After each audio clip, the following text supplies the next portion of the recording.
أشهد أن لا إله إلا الله وحده لا شريك له وأشهد أن محمدا عبده ورسوله أما بعد فأعوذ بالله من الشيطان الرجيم بسم الله الرحمن الرحيم الحمد لله رب العالمين الرحمن الرحيم مالك يوم الدين إياك نعبد وإياك نستعين اهدنا الصراط المستقيم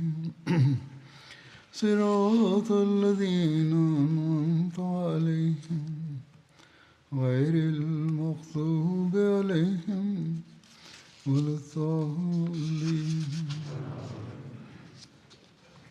റമദാന് മുമ്പ് തിരുനബി ചരിത്രത്തിലെ യുദ്ധങ്ങളെ സംബന്ധിച്ചുള്ള വിവരണമാണ് നടന്നുകൊണ്ടിരുന്നത്.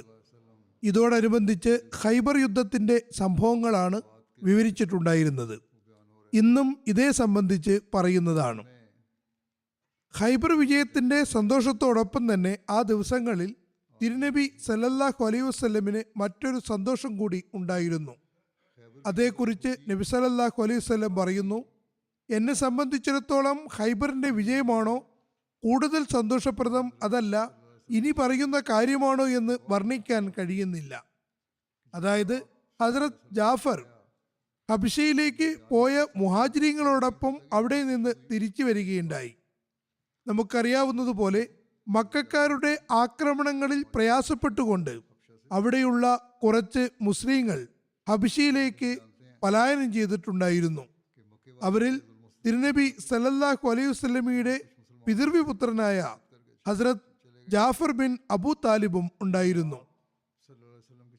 ഹുദൈബിയ സന്ധിക്ക് ശേഷം നബി സല്ലല്ലാഹു അലൈഹി വസല്ലം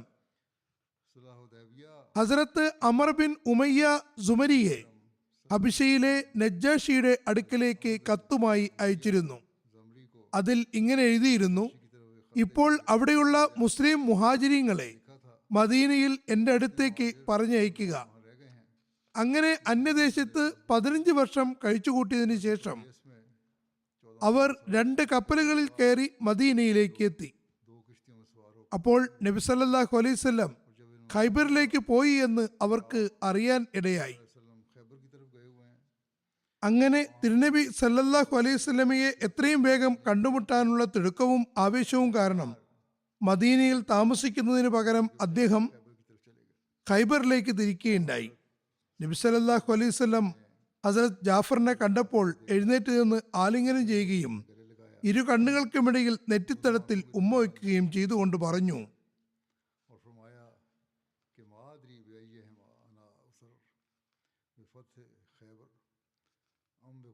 ഖൈബറിന്റെ വിജയത്തിന്റെയാണോ അതല്ല ജാഫറിന്റെ വരവാണോ കൂടുതൽ സന്തോഷപ്രദം എന്ന് എനിക്കറിയുന്നില്ല. അവരുടെ കൂട്ടത്തിൽ ഹസ്രത്ത് അബൂ മൂസ അശ്അരിയും തന്റെ സമൂഹത്തിലെ 50-ലധികം ആളുകളോടൊപ്പം എത്തിയിട്ടുണ്ടായിരുന്നു. ഹസ്രത്ത് അബൂ മൂസ അശ്അരിയുടെ പേര് അബ്ദുല്ല ബിൻ ഖൈസ് എന്നായിരുന്നു. ഇദ്ദേഹം അശ്അരി ഗോത്രത്തിൽപ്പെട്ട ആളാണ്. ഇദ്ദേഹം തന്റെ ജനതയിലെ ചില ആളുകളോടൊപ്പം മക്കയിൽ വന്നതാണ്. ഇസ്ലാം സ്വീകരിച്ചതിന് ശേഷം തന്റെ ആളുകളുടെ അടുക്കലേക്ക് തന്നെ തിരിച്ചുപോയി.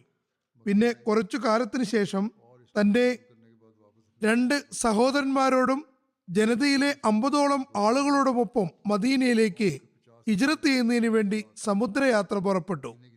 പക്ഷേ യാത്രക്കിടയിൽ ഉണ്ടായ ശക്തമായ കൊടുങ്കാറ്റു കാരണം അവരുടെ കപ്പൽ ഹബശയുടെ തീരത്തണഞ്ഞു. ഹബശയിൽ അവർ ഹസ്രത്ത് ജാഫറുമായി കണ്ടുമുട്ടി. അദ്ദേഹം അന്നവിടെ താമസിക്കുകയായിരുന്നു. അങ്ങനെ ഹസ്രത്ത് ജാഫർ മദീനയിലേക്ക് വരാൻ തയ്യാറെടുത്തപ്പോൾ അശ്അരി ഗോത്രത്തിലെ ഈ മുസ്ലിങ്ങളും അവരോടൊപ്പം കൂടി. അവർ ഉള്ളപ്പോൾ തന്നെ ദോസ് ഗോത്രത്തിലെ കുറച്ച് ആളുകളും വന്നിട്ടുണ്ടായിരുന്നു. അവരിൽ ഹസ്രത്ത് അബൂ ഹുറൈറയും ഹസ്രത്ത് തുഫൈൽ ബിൻ അമറും അവരുടെ കൂട്ടുകാരും ഉണ്ടായിരുന്നു. അഷ്ജാ ഗോത്രത്തിലെ ആളുകളും വന്നിരുന്നു. അവരെല്ലാവരും വന്നപ്പോൾ എല്ലാവർക്കും ഖൈബറിലെ സ്വത്തുക്കളിൽ നിന്ന് കുറച്ചൊക്കെ നൽകുകയുണ്ടായി. കപ്പലിൽ വന്ന ആളുകളെ സംബന്ധിച്ച് കൂടുതൽ വിവരിച്ചുകൊണ്ട് പറയുന്നു, ഹസ്രത്ത് ജാഫറും അദ്ദേഹത്തിന്റെ കൂട്ടുകാരായ മറ്റു മുസ്ലിങ്ങളും കപ്പൽ മുഖേന യാത്ര ചെയ്ത് എത്തിയവരാണ്. അതുകൊണ്ട് അവരെ അസാബു സഫീന അഥവാ കപ്പലുകാർ എന്ന് പറയുന്നു. ഇവർ മദീനയിൽ എത്തിയപ്പോൾ 15 വർഷം കഴിഞ്ഞിട്ടുണ്ടായിരുന്നു. ഇവിടെയുള്ള മുഹാജിരീങ്ങളായ മുസ്ലിങ്ങൾ നിരവധി യുദ്ധങ്ങളിൽ പങ്കെടുത്തിട്ടുണ്ട്. ഹിജ്റത്തിലും മുൻകടന്നവരായിരുന്നു. അതുകൊണ്ട് അവർ പരസ്പരമുണ്ടായ സംസാരങ്ങളിൽ ഹബ്ഷയിലേക്ക് ഹിജ്റത്ത് ചെയ്തവരാണോ കൂടുതൽ മേന്മയുള്ളവർ, അതല്ല മദീനയിലേക്ക് തിരുനബി സല്ലല്ലാഹു അലൈഹി വസല്ലമയോടൊപ്പം വന്ന മുഹാജിരീങ്ങളാണോ ശ്രേഷ്ഠതയുള്ളവർ എന്ന് ചർച്ചയുണ്ടായിരുന്നു. ഒരിക്കൽ ഹസ്രത്ത് ജാഫറിന്റെ ഭാര്യ ഹസ്രത്ത് അസ്മ ബിൻത് ഉമൈസ് ഉമ്മുൽ മുഅ്മിനീൻ ഹസ്രത്ത് ഹഫ്സയെ കാണുന്നതിന് വേണ്ടി എത്തി. അവിടെ ഹസ്രത്ത് ഉമറും പോയിട്ടുണ്ടായിരുന്നു. അദ്ദേഹം ചോദിച്ചു, ഇവർ ഏതാണ് സ്ത്രീ? ഹസ്രത്ത് ഹഫ്സ പറഞ്ഞു, അസ്മ ബിൻ ഉമൈസ് ആണ്. ഹസ്രത്ത് ഉമർ പറഞ്ഞു, നല്ലത്, ഹബ്ഷക്കാരിയല്ലേ, സമുദ്രയാത്ര കഴിഞ്ഞ് വന്നവരല്ലേ? ഹസ്രത്ത് അസ്മ പറഞ്ഞു, അതെ. അപ്പോൾ ഹസ്രത്ത് ഉമർ പറഞ്ഞു, ഞങ്ങൾ മദീനയിലേക്കുള്ള ഹിജ്റത്തിൽ നിങ്ങളെക്കാളും മുൻകടന്നവരാണ്. അതുകൊണ്ട് ഞങ്ങൾ നിങ്ങളെക്കാളും തിരുനബി സല്ലല്ലാഹു അലൈഹി വസല്ലമയുമായി അടുത്തവരുമാണ്. ഇത് കേട്ടപ്പോൾ ഹസ്രത്ത് അസ്മ വേദനയും ദേഷ്യവുമായി പറഞ്ഞു, അള്ളാഹുവാണേ, അങ്ങനെ ഒരിക്കലും സാധ്യമല്ല. നിങ്ങൾ തിരുനബി സല്ലല്ലാഹു അലൈഹി വസല്ലമയുടെ കൂടെ കഴിയുകയായിരുന്നു. നിങ്ങളിലെ പട്ടിണിക്കാർക്ക് ആ മഹാത്മാവ് ഭക്ഷണം തന്നുകൊണ്ടിരുന്നു. നിങ്ങളിൽ അറിവില്ലാത്തവർക്ക് ഉപദേശം തന്നുകൊണ്ടിരുന്നു. അതേസമയം ഞങ്ങൾ നാട്ടിൽ നിന്നും ഒരുപാട് ദൂരെ ശത്രുരാജ്യത്തായിരുന്നു. ഞങ്ങൾക്കവിടെ പല രീതിയിലുള്ള ഭയവും ബുദ്ധിമുട്ടും ഉണ്ടായിരുന്നു. ഞങ്ങൾ ആ എല്ലാ ദുഃഖങ്ങളും അള്ളാഹുവിനും അവൻ റസൂലിനും വേണ്ടിയാണ് സഹിച്ചിരുന്നത്. അവർ തുടർന്ന് പറഞ്ഞു, അള്ളാഹുവാണേ, ഇതിനെ സംബന്ധിച്ച് ചോദിക്കുന്നത് വരെ ഞാൻ ഈ ഭക്ഷണം കഴിക്കുന്നതല്ല. അതേസമയം ഞാൻ താങ്കൾ പറഞ്ഞ കാര്യങ്ങൾ ഏറ്റക്കുറച്ചിലൊന്നും വരുത്താതെ സംസാരിക്കുന്നതുമാണ്. തിരുനബി സല്ലല്ലാഹു അലൈഹി വസല്ലമയുടെ സവിധത്തിൽ പോയി ഞാൻ എല്ലാ കാര്യങ്ങളും പറയും. അങ്ങനെ അവർ തിരുനബി സല്ലല്ലാഹു അലൈഹി വസല്ലമയുടെ അടുക്കലെത്തി എല്ലാ കാര്യങ്ങളും വിവരിച്ചു. അപ്പോൾ നബി സല്ലല്ലാഹു അലൈഹി വസല്ലം പറഞ്ഞു,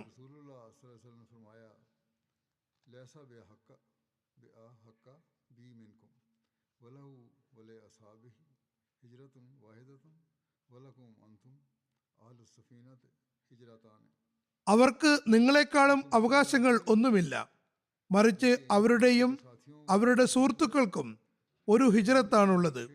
നിങ്ങൾക്ക്, അതായത് കപ്പൽ മുഖേന ഹബ്ഷയിലേക്ക് യാത്ര ചെയ്തവർക്ക് 2 ഹിജ്റത്തുകളാണുള്ളത്. ഇങ്ങനെ തിരുനബി സല്ലല്ലാഹു അലൈഹി വസല്ലം അവരെ സമാധാനിപ്പിച്ചു. അവരുടെ വേദനയും അകന്നു. ഇത് കേട്ടപ്പോൾ അവർ അഭിമാനത്തിന്റെയും സൗഭാഗ്യത്തിന്റെയും ഈ മേന്മയും ബഹുമതിയും കൂട്ടുകാരോടൊക്കെ പറയാൻ തുടങ്ങി.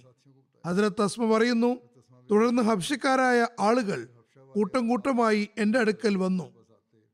നബി സല്ലല്ലാഹു അലൈഹി വസല്ലം പറഞ്ഞ കാര്യങ്ങൾ വളരെ താല്പര്യപൂർവ്വം എന്നിൽ നിന്ന് കേട്ടുകൊണ്ടിരുന്നു. ലോകത്തെ മറ്റൊരു കാര്യത്തിനും നബി സല്ലല്ലാഹു അലൈഹി വസല്ലമിന്റെ ഈ പരാമർശത്തെക്കാളും വലിയൊരു സ്ഥാനവും അത്രത്തോളം പ്രിയങ്കരവുമായി അനുഭവപ്പെടുന്നുണ്ടായിരുന്നില്ല. അവർ പറയുന്നു, ചില ആളുകൾ എൻ്റെ അടുത്ത് നബി സല്ലല്ലാഹു അലൈഹി വസല്ലം പറഞ്ഞത് കേൾക്കാൻ കൂടെ കൂടെ വരുമായിരുന്നു. ഇവിടെ മുസ്ലിമായിരുന്ന ഒരു ഹബ്ഷി അടിമയുടെ ഷഹാദത്തിനെ കുറിച്ചുള്ള പരാമർശവും കാണുന്നുണ്ട്.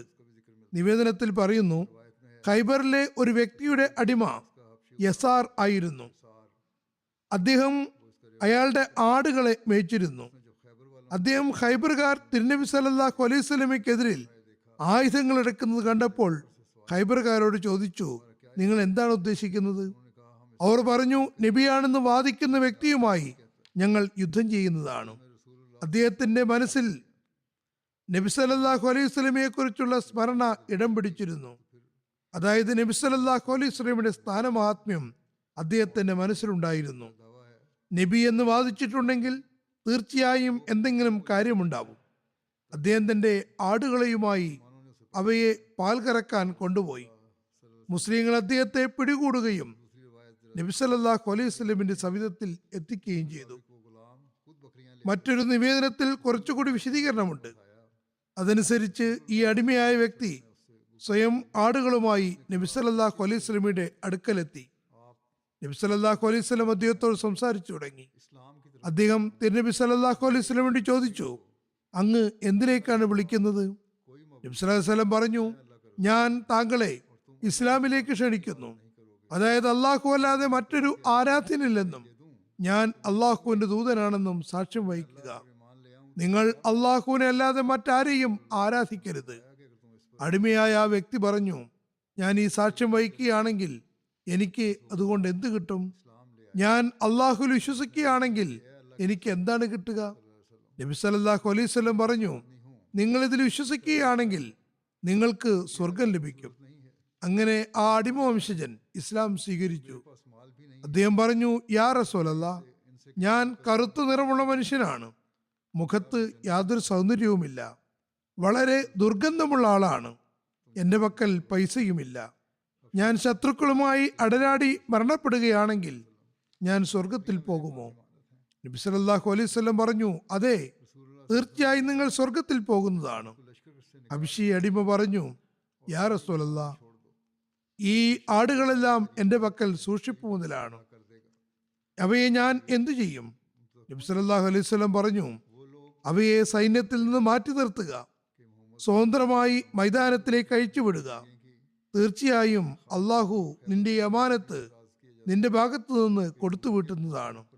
അതായത് അവരിലേക്ക് അത് എത്തുന്നതാണ്. ചില ആളുകൾ നബി സല്ലല്ലാഹു അലൈഹി വസല്ലം സമരാർത്ഥ സ്വത്തുക്കൾ നേടിയെടുക്കുന്നതിന് വേണ്ടിയായിരുന്നു യുദ്ധം ചെയ്തതെന്ന് ആക്ഷേപിക്കാറുണ്ട്. പ്രത്യേകിച്ചും ഖൈബറിനെ സംബന്ധിച്ച് യഹൂദികളുടെ സമ്പത്തുകളിൽ അധീശത്വം നേടുന്നതിന് വേണ്ടിയാണ് അവർക്കുമേൽ ആക്രമണം ചെയ്തു എന്നും ആക്ഷേപിക്കുന്നു.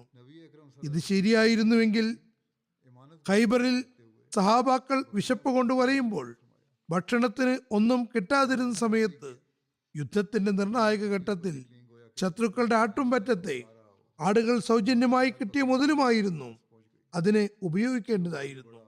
എന്നാൽ നബി സല്ലല്ലാഹു അലൈഹി വസല്ലം യുദ്ധാവസരത്തിൽ പോലും അമാനത്ത്, അതായത് സൂക്ഷിപ്പ് മുതലിന്റെ കടമ യഥാവിധി പാലിക്കുകയുണ്ടായി.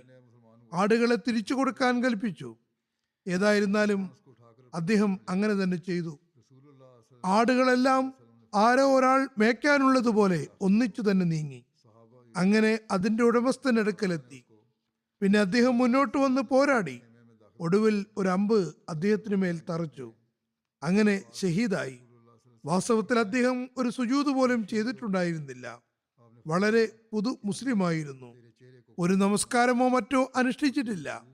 മുസ്ലിങ്ങൾ അദ്ദേഹത്തെ എടുത്ത് തങ്ങളുടെ സൈന്യത്തിലേക്ക് കൊണ്ടുവന്നു. നബി സല്ലല്ലാഹു അലൈഹി വസല്ലം പറഞ്ഞു, അദ്ദേഹത്തെ കൂടാരത്തിലേക്ക് കൊണ്ടുപോവുക. സഹാബാക്കൾ അദ്ദേഹത്തെ നബി സല്ലല്ലാഹു അലൈഹി വസല്ലമിന്റെ കൂടാരത്തിൽ എത്തിച്ചു. ഹസ്രത്ത് അനസ് വിവരിക്കുന്നു, നബി സല്ലല്ലാഹു അലൈഹി വസല്ലം അദ്ദേഹത്തിന്റെ അടുക്കൽ വന്നു. അദ്ദേഹം ഷഹീദായിട്ടുണ്ടായിരുന്നു. നബി സല്ലല്ലാഹു അലൈഹി വസല്ലം പറഞ്ഞു, അള്ളാഹു നിന്റെ മുഖത്തെ സൗന്ദര്യപ്രദമാക്കിയിരിക്കുന്നു, നിന്റെ ദുർഗന്ധത്തെ സുഗന്ധമുള്ളതാക്കിയിരിക്കുന്നു, നിന്റെ സമ്പത്ത് വർദ്ധിപ്പിച്ചിരിക്കുന്നു. നബി സല്ലല്ലാഹു അലൈഹി വസല്ലം അദ്ദേഹത്തിന് വേണ്ടി ദുആ ചെയ്തുകൊണ്ട് പറഞ്ഞു, അള്ളാഹു അദ്ദേഹത്തെ സ്വർഗത്തിൽ എത്തിച്ചിരിക്കുന്നു. ഹസ്രത്ത് മുസ്ലിം മൗദ് ഈ സംഭവത്തെ വിവരിച്ചുകൊണ്ട് പറയുന്നു, ഖൈബർ ഉപരോധ ദിവസങ്ങളിൽ ഒരു യഹൂദി നേതാവിന്റെ ആട്ടിടയൻ മുസ്ലിമായിട്ടുണ്ടായിരുന്നു. മുസ്ലിം ആയതിനു ശേഷം അദ്ദേഹം പറഞ്ഞു, യാ റസൂലല്ലാഹ്, എനിക്കിനി അവരുടെ ഇടയിലേക്ക് പോകാൻ സാധ്യമല്ല. ഈ ആടുകളെല്ലാം ആ യഹൂദിയുടെ എൻ്റെ കയ്യിലുള്ള സൂക്ഷിപ്പ് മുതലാണ്. ഇവയെ ഞാൻ ഇനി എന്താണ് ചെയ്യുക? നബി സല്ലല്ലാഹു അലൈഹി വസല്ലം പറഞ്ഞു, ആടുകളെ അവരുടെ കോട്ടകൾക്ക് അഭിമുഖമായി നിർത്തി അങ്ങോട്ട് തള്ളിവിടുക. അള്ളാഹു അവയെ അതിന്റെ ഉടമസ്ഥന്റെ അടുക്കലേക്ക് എത്തിക്കുന്നതാണ്. അദ്ദേഹം അതുപോലെ തന്നെ ചെയ്തു. ആടുകൾ കോട്ടയ്ക്കടുത്തെത്തി. അവിടെ കോട്ടയിലുണ്ടായിരുന്നവർ അവയെ അകത്തേക്ക് കടത്തിവിടുകയും ചെയ്തു. ഖൈബർ വേളയിലുണ്ടായ ചില ഫിഖ് സംബന്ധമായ കാര്യങ്ങളെക്കുറിച്ചും പരാമർശമുണ്ട്. ഹസ്രത്ത് അബ്ദുല്ലാ ബിൻ ഉമർ നിവേദനം ചെയ്യുന്നു, നബി സല്ലല്ലാഹു അലൈഹി വസല്ലം ഖൈബർ വേളയിലാണ് വളർത്തു കഴുതിയുടെ ഇറച്ചി കഴിക്കുന്നത് വിലക്കിയത്. അത് സംബന്ധിച്ച് ബുഖാരിയിലുള്ള ഒരു നിവേദനത്തിൽ പറയുന്നു. ഹസ്രത്ത് അലി നിവേദനം ചെയ്യുന്നു, ഖൈബർ ദിവസങ്ങളിൽ നബി സല്ലല്ലാഹു അലൈഹി വസല്ലം വളർത്തു കഴുതിയുടെ മാംസം വിലക്കുകയുണ്ടായി. ഫിദക്കുകാരുമായി ഉണ്ടാക്കിയ രഞ്ജിപ്പിനെ കുറിച്ചും വിവരണമുണ്ട്. ഫിദക്ക് ഖൈബറിന് സമീപം മദീനയിൽ നിന്ന് 6 രാത്രി യാത്ര ദൈർഘ്യമുള്ള ഒരു സ്ഥലമാണ്. നബി സല്ലല്ലാഹു അലൈഹി വസല്ലം ഖൈബറിലേക്ക് തിരിച്ചു. അവിടെ എത്തിയപ്പോൾ മുഹീസ് ബിൻ മസ്ഊദിനെ ഫിദക്കുകാരെ ഇസ്ലാമിലേക്ക് വിളിക്കാനും അവർ ആക്രമിക്കപ്പെട്ടേക്കുമെന്ന് അവർക്ക് മുന്നറിയിപ്പ് കൊടുക്കുന്നതിന് വേണ്ടിയാണ് അദ്ദേഹത്തെ പറഞ്ഞയച്ചത്. കാരണം അവരും ദ്രോഹങ്ങളിൽ ഒരുപാട് മുന്നേറിയിട്ടുണ്ടായിരുന്നു. അതല്ലെങ്കിൽ ഏതെങ്കിലും വിധത്തിൽ മുസ്ലിങ്ങളെ ഉപദ്രവിച്ചു കൊണ്ടിരിക്കുകയോ ഏതെങ്കിലുമൊക്കെ നിലയിൽ മുസ്ലിങ്ങൾക്ക് നഷ്ടങ്ങൾ വരുത്തുകയോ ചെയ്തുകൊണ്ടിരുന്നു. അതുകൊണ്ട് തിരുനബി സല്ലല്ലാഹു അലൈഹി വസല്ലം പറഞ്ഞു, ഞങ്ങൾ ഖൈബറുകാരോട് ചെയ്തതുപോലെ നിങ്ങൾക്ക് നേരെയും യുദ്ധം ചെയ്യുന്നതാണ്. ഹദ്റത്ത് മുഹീസ പറയുന്നു, ഞാൻ അവരുടെ അടുക്കലെത്തി 2 ദിവസം അവിടെ താമസിച്ചു. പക്ഷേ അവർ ഒഴികഴിവുകൾ പറഞ്ഞുകൊണ്ടിരുന്നു. അവർ പറഞ്ഞു, ഖൈബറിൽ 10,000 യോദ്ധാക്കളുണ്ട്. അവരിൽ ആമിർ, യാസിർ, ഹാരിസ്, കൂടാതെ യഹൂദികളുടെ നേതാവ് മർഹബനെ പോലെയുള്ള ആളുകളുമുണ്ട്. അതുകൊണ്ട് മുഹമ്മദ് സല്ലല്ലാഹു അലൈഹി വസല്ലം അവരുടെ അടുത്തെത്തുമെന്ന് ഞങ്ങൾ കരുതുന്നില്ല. ഹദ്റത്ത് മുഹീസ് തുടരുന്നു, ഞാൻ അവരുടെ ദ്രോഹവും ധിക്കാരവും കണ്ടപ്പോൾ അവിടെ നിന്ന് തിരിച്ചു വരാൻ തീരുമാനിച്ചു. അദ്ദേഹം പറയുന്നു, അവിടെയുള്ള ഗോത്രക്കാർ പറഞ്ഞു, ഞങ്ങൾ താങ്കളോടൊപ്പം ഞങ്ങളുടെ ഗോത്രത്തിലെ ചില ആളുകൾ പറഞ്ഞുവിടാം. അവർ ഞങ്ങളുടെ ഭാഗത്തു നിന്ന് സന്ദേശവുമായി വരുന്നവരായിരിക്കും. നബി സല്ലല്ലാഹു അലൈഹി വസല്ലമിന് ഖൈബർ കീഴ്പ്പെടുത്താൻ കഴിയുമെന്ന് പോലും അവർ കരുതുന്നുണ്ടായിരുന്നില്ല. അവർ ആളുകളെ അയക്കാമെന്ന് പറഞ്ഞെങ്കിലും മുസ്ലിങ്ങൾ ഖൈബർ കീഴ്പ്പെടുത്തുമെന്നത് അവർക്ക് അചിന്തനീയമായതുകൊണ്ട് അവർ ഒഴികഴിവുകൾ പറഞ്ഞുകൊണ്ടിരുന്നു. ശരി, ഞങ്ങൾ അയക്കാം എന്നെല്ലാം പറഞ്ഞുകൊണ്ടിരുന്നു. അങ്ങനെ ഇരിക്കുമ്പോൾ കുറച്ചാളുകൾ അവിടെ എത്തി പറഞ്ഞു, മുഹമ്മദ് സല്ലല്ലാഹു അലൈഹി വസല്ലം നായിമ കോട്ട കീഴ്പ്പെടുത്തിയിരിക്കുന്നു. അപ്പോൾ ഫിദക്കുകാർക്ക് ബോധ്യം വന്നു. അവർ തങ്ങളുടെ നേതാക്കന്മാരിൽപ്പെട്ട ഒരാളുടെ നേതൃത്വത്തിൽ നബി സല്ലല്ലാഹു അലൈഹി വസല്ലം സവിധത്തിലേക്ക് ഒരു സംഘത്തെ അയച്ചു. നേതാവിന്റെ പേര് നൂൻ ബിൻ യൂഷ എന്നായിരുന്നു. അയാൾ നബി സല്ലല്ലാഹു അലൈഹി വസല്ലമയുടെ സവിധത്തിലെത്തി പറഞ്ഞു, ഞങ്ങളുടെ ജീവൻ രക്ഷിക്കാം എന്ന കാര്യത്തിൽ ഞങ്ങളുമായി സന്ധിയായാലും ഞങ്ങൾ ഞങ്ങളുടെ സമ്പത്തും മറ്റു കാര്യങ്ങളുമായി ഫിദക്കിൽ നിന്ന് പോകാൻ തയ്യാറാണ്. നബി സല്ലല്ലാഹു അലൈഹി വസല്ലം അവരുടെ അപേക്ഷ സ്വീകരിച്ചു. ഒരു നിവേദനത്തിൽ പറയുന്നു, ഫിദക്കുകാർ അവരുടെ ഭൂമിയിൽ പകുതി സ്വന്തം കയ്യിൽ വെക്കാനും പകുതി തിരുനബി സല്ലല്ലാഹു അലൈഹി വസല്ലമയ്ക്ക് കൊടുക്കാനും സന്ധി ചെയ്തു എന്നും പറയുന്നു. കാരണം ഈ പ്രദേശം യാതൊരു യുദ്ധവും കൂടാതെയാണ് കയ്യിൽ വന്നത്. അതുകൊണ്ട് ഇത് തിരുനബിയുടെ പക്കൽ അതായത് യുദ്ധം കൂടാതെ ആർജിച്ച സമ്പത്തായിരുന്നു. അങ്ങനെ നബി സല്ലല്ലാഹു അലൈഹി വസല്ലം ഫിദക്കിൽ നിന്നുള്ള വരുമാനം ചെലവഴിച്ചു കൊണ്ടിരുന്നു.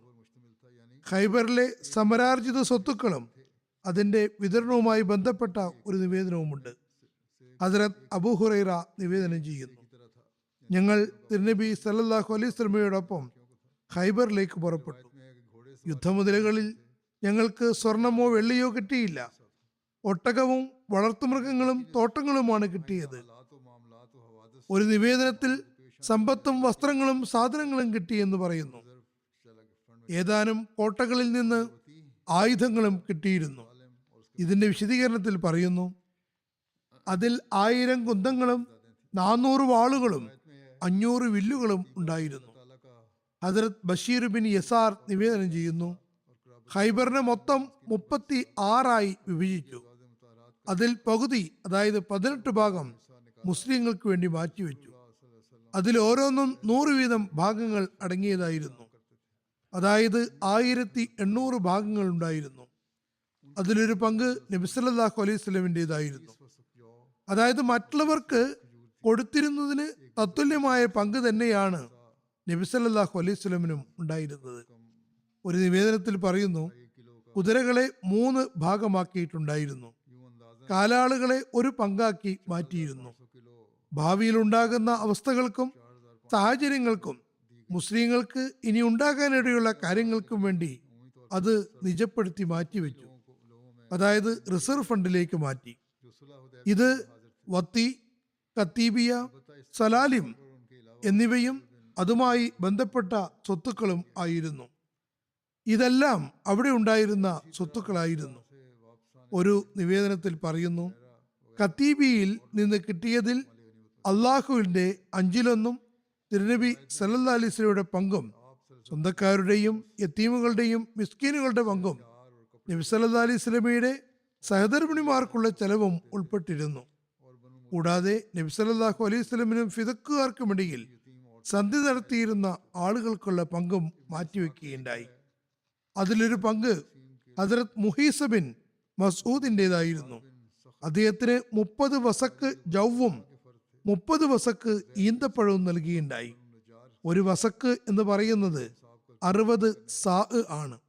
ഒരു സാ ഏകദേശം 2.5 കിലോ ആണ്. അങ്ങനെ ഏറെക്കുറെ 4,500 കിലോ ജൗവരിയും 4,500 കിലോ ഈന്തപ്പഴവും അദ്ദേഹത്തിന് നൽകി. ഖൈബറിൽ നിന്നുള്ള സാമ്രാജ്യ സ്വത്തുക്കൾ പൊതുവിൽ വിതരണം ചെയ്യപ്പെട്ടത് ഹുദൈബിയ സന്ധിയിൽ ഹാജരായിരുന്ന ആളുകൾക്കിടയിലാണ്. അതേസമയം അവരെ കൂടാതെ ഹസ്രത്ത് ജാബിർ ബിൻ അബ്ദുല്ല ബിൻ അമറിനും ഒരു പങ്ക് നൽകുകയുണ്ടായി. അതിനു പുറമെ ഹബശിയിൽ നിന്ന് വന്നവർക്കും ഹസ്രത്ത് അബൂ ഹുറൈറ മുതലായവർക്കും അതിൽ നിന്ന് ഭാഗം നൽകുകയുണ്ടായി. ഒരു നിവേദനത്തിൽ പറയുന്നു, നബി സല്ലല്ലാഹു അലൈഹി വസല്ലമിന് വേണ്ടിയുള്ള 5ൽ ഒരു ഭാഗം പങ്കിൽ നിന്ന് ആയുധങ്ങളും വസ്ത്രങ്ങളും മറ്റും വാങ്ങിച്ചിരുന്നു. അതിൽ നിന്ന് നബി സല്ലല്ലാഹു അലൈഹി വസല്ലമയുടെ കുടുംബക്കാർക്കും കൊടുക്കുകയുണ്ടായി. മുത്തലിബിന്റെ മക്കൾക്കും അനാഥ സ്ത്രീകൾക്കും ചോദിച്ചു വരുന്നവർക്കും അതിൽ നിന്ന് നൽകുകയുണ്ടായി. ഇബ്നു ഇസ്ഹാഖ് എഴുതുന്നു, ഖൈബറിൽ വിതരണം ചെയ്യുന്നതിന്റെ കാര്യസ്ഥന്മാർ ബനു സലമിലെ അംഗമായിരുന്ന ഹസ്രത്ത് ജാബിർ ബിൻ സഹർ അൻസാരിയും നജ്ജാർ ഗോത്രത്തിൽപ്പെട്ട ഹസ്രത്ത് സെയ്ദ് ബിൻ സാബിത്തും ആയിരുന്നു. ഇവർ രണ്ടുപേരും കണക്കുകൾ നോക്കി വിതരണം ചെയ്തിരുന്നു. ഹസ്രത്ത് സാദ് എഴുതുന്നു, നബി സല്ലല്ലാഹു അലൈഹി വസല്ലം സമരാർജിത സ്വത്തുക്കൾ സ്വരുക്കൂട്ടാൻ കൽപ്പിച്ചു. അങ്ങനെ അത് ഒരുമിച്ച് കൂട്ടി. ഫറൂബിൻ ബയാദിയെ അതിന് മേൽനോട്ടം വഹിക്കാൻ നിയമിച്ചു. എണ്ണിക്കണക്കാക്കാനുള്ള ഉത്തരവാദിത്തം ഹസ്രത്ത് സെയ്ദ് ബിൻ സാബിത്തിനെയാണ് ഏൽപ്പിച്ചത്. ഹസ്രത്ത് അബ്ദുല്ല ബിൻ മഗ്ഫിൽ പറയുന്നു, എനിക്ക് ഒരു ഭക്ഷണപാത്രം ലഭിച്ചു. മറ്റൊരു നിവേദനത്തിൽ പറയുന്നു, ഈ ഭക്ഷണപാത്രത്തിൽ നിറയെ കൊഴുപ്പ് ഉണ്ടായിരുന്നു. ഞാൻ പറഞ്ഞു, ഞാൻ ഇതിൽ നിന്ന് ആർക്കും ഒന്നും കൊടുക്കുന്നതല്ല. ഞാൻ അവരുടെ മുന്നിലൂടെ കടന്നു പോകുമ്പോൾ എനിക്ക് ലജ്ജ തോന്നി. ഞാനത് എൻ്റെ കക്ഷത്തിൽ എൻ്റെ കൂട്ടുകാരിൽ നിന്ന് മറച്ചു പിടിച്ചു. വഴിയിൽ സമരാർജിത സ്വത്തുക്കളുടെ മേൽനോട്ടക്കാർ എന്നെ കണ്ടു. അവരതിൻ്റെ ഒരു വശം പിടിച്ചുകൊണ്ട് ഇവിടേക്ക് കൊണ്ടുവരൂ, ഞങ്ങൾ അത് വിതരണം ചെയ്യാം എന്ന് പറഞ്ഞു. ഞാൻ പറഞ്ഞു, ഒരിക്കലുമില്ല, അള്ളാഹുവാണേ, ഞാനിതിൽ നിന്ന് അല്പം പോലും നൽകുന്നതല്ല. അങ്ങനെ അദ്ദേഹം എൻ്റെ കയ്യിൽ നിന്ന് സഞ്ചി വലിക്കാൻ തുടങ്ങി. നബി സല്ലല്ലാഹു അലൈഹി വസല്ലം തിരുമേനി അത് കണ്ടപ്പോൾ പുഞ്ചിരിച്ചുകൊണ്ട് വിതരണം ചെയ്യുന്ന മേൽനാട്ടുകാരനോട് പറഞ്ഞു, അദ്ദേഹത്തെ വിടൂ. അങ്ങനെ അവർ അദ്ദേഹത്തെ വിടുകയും ചെയ്തു. തുടർന്ന് ഞാൻ അതുമായി എൻ്റെ സുഹൃത്തുക്കളുടെ അടുക്കലെത്തി. ഞങ്ങളത് ഭക്ഷിക്കുകയും ചെയ്തു. ഇതായിരുന്നു നബി സല്ലല്ലാഹു അലൈഹി വസല്ലമിന് സഹാബാക്കളോട് ഉണ്ടായിരുന്ന വാത്സല്യം. അദ്ദേഹം അത് കൊണ്ടുപോകുന്നുവെങ്കിൽ കൊണ്ടുപോകട്ടെ. ഇബ്നു ഇസ്ഹാഖ് വിവരിക്കുന്നു, നബി സല്ലല്ലാഹു അലൈഹി വസല്ലം ഇബ്നു ഖയ്യൂമിനെ വളർത്തുകോഴികളും വളർത്തുമൃഗങ്ങളും നൽകുകയുണ്ടായി. അതായത് കിട്ടിയ എല്ലാ സാധനങ്ങളും വിതരണം ചെയ്തു. ഖൈബറിൽ ഭാഗഭാക്കായ സ്ത്രീകൾക്കും പങ്ക് നൽകിയിരുന്നു. ഇബ്നു ഇസ്ഹാഖ് എഴുതുന്നു, നബി സല്ലല്ലാഹു അലൈഹി വസല്ലമയോടൊപ്പം ഖൈബറിൽ മുസ്ലിങ്ങളിലെ ചില സ്ത്രീകളും വന്നിട്ടുണ്ടായിരുന്നു. അവർക്കും നബി സല്ലല്ലാഹു അലൈഹി വസല്ലം യുദ്ധമുതൽ നിന്ന് നൽകുകയുണ്ടായി. അതേസമയം സമരാർജിത സ്വത്തുക്കളിൽ നിന്ന് അവർക്ക് കൃത്യമായ പങ്കൊന്നും നൽകിയിട്ടില്ല. ഒരു സ്ത്രീ പറയുന്നു, ഞാൻ ബനു ഗഫാർ ഗോത്രത്തിലെ ചില സ്ത്രീകളെയും കൂട്ടി തിരുനബി സല്ലല്ലാഹു അലൈഹി വസല്ലമയുടെ അടുക്കലെത്തി. ഞങ്ങൾ പറഞ്ഞു, യാ റസൂലല്ലാഹ്, ഞങ്ങളും അങ്ങയോടൊപ്പം പുറപ്പെടാൻ ആഗ്രഹിക്കുന്നു. ആ സമയത്ത് നബി സല്ലല്ലാഹു അലൈഹി വസല്ലം ഖൈബറിലേക്ക് പോവുകയായിരുന്നു. ഞങ്ങൾ പരിക്കേറ്റവരെ ശുശ്രൂഷിക്കുകയും മുസ്ലിങ്ങളെ സഹായിക്കുകയും ചെയ്യാമെന്നെല്ലാം സ്ത്രീകൾ പറഞ്ഞു. നബി സല്ലല്ലാഹു അലൈഹി വസല്ലം പറഞ്ഞു, ശരി, അള്ളാഹുവിൻ്റെ അനുഗ്രഹവുമായി പുറപ്പെട്ടുകൊള്ളുക.